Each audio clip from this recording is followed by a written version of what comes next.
what do you make of how quickly this has come together?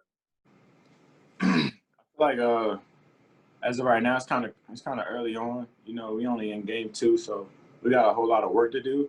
But if anything, I can say I can give it all the credit to Josh, his consistency and his effort in practice, his effort in the games. You know, as far as like doing all the right things and really grinding day in and day out for us to get on the same page and kind of just grow as one. You know, not just with me, but with all the receivers and all his teammates. I kind of give all the credit to really Josh. Is it frightening that, you say it's 2 games in, you're leading the league and, you're both leading the league in yards and all this stuff. I mean, is it frightening that it's only game 2? Not necessarily. I'd just say, like, it's, like, super early. You know, people kind of, like, ring the bell when it's super early. I have another conversation with you game 16 or, like, game 17, So right now it's early. I kind of, like, don't really get caught up too much in that type of stuff. Because, things can change fast, and just try to be consistent day in and day out and worry about the task at hand, and that's getting better in practice and executing at a high level. And the last thing I want to ask you, you're probably not familiar with this, but Jalen Ramsey and Josh have had a feud ever since Jalen Ramsey said in a magazine interview about 2 years ago, he referred to Josh Allen as, and I'm going to use the word he used, trash. What do you make of that? I wasn't here. I mean, I don't really know too much of what happened or what took place or what year that was. But I guess it's just, how it is, football talk, and I kind of like really don't pay it no mind, I guess, just because I just focus on my job and doing everything in my power to help my quarterback out. I don't know too much about the feud or whatever took place, but just trying to play ball. Thank you. No problem. Hey, Stefon, good to see you.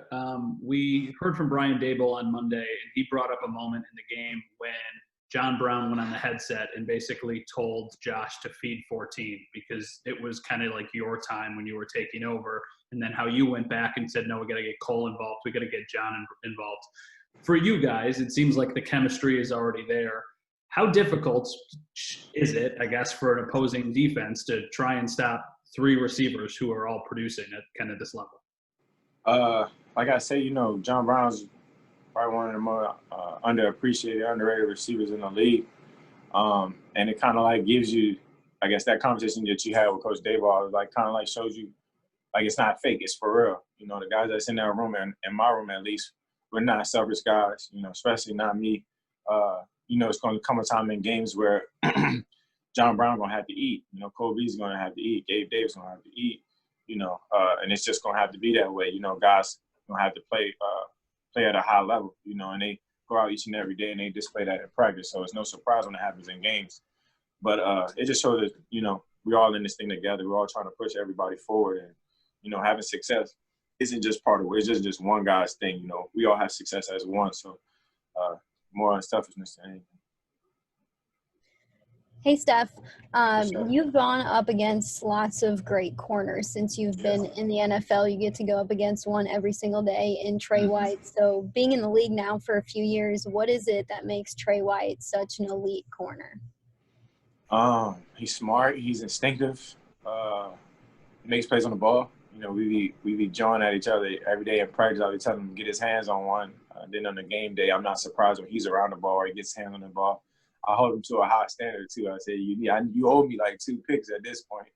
It's been 2 games, so trying to get a pick a game. But he's been around the ball. He's been active. But I just say he's smart. He's instinctive. He knows what he's going to get. He's disciplined with his technique. And he got a knack for the ball. So finding corners that have a knack for the ball, that's always around the ball, they're hard to find. So.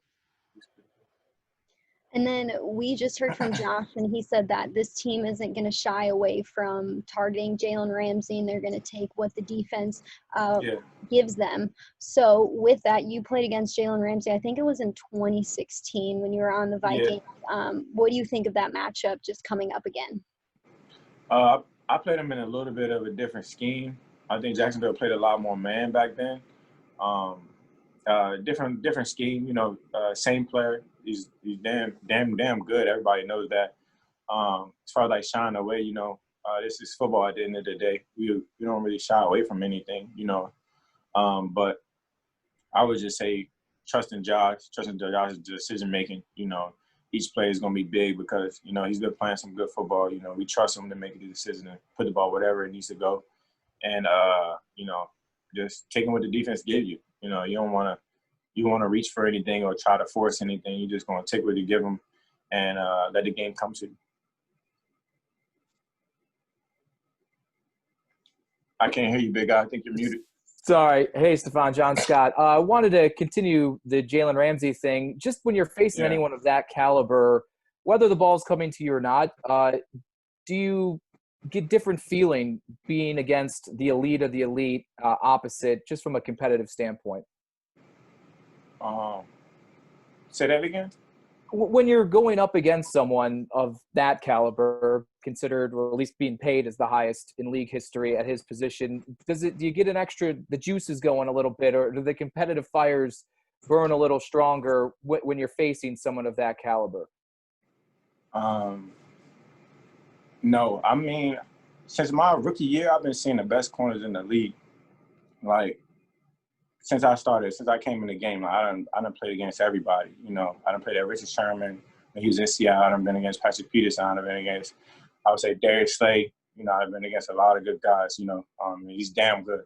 He's damn good corner, especially now he got highest pick. Congratulations to him. But I've been seeing the best corners in the league since I stepped in the league.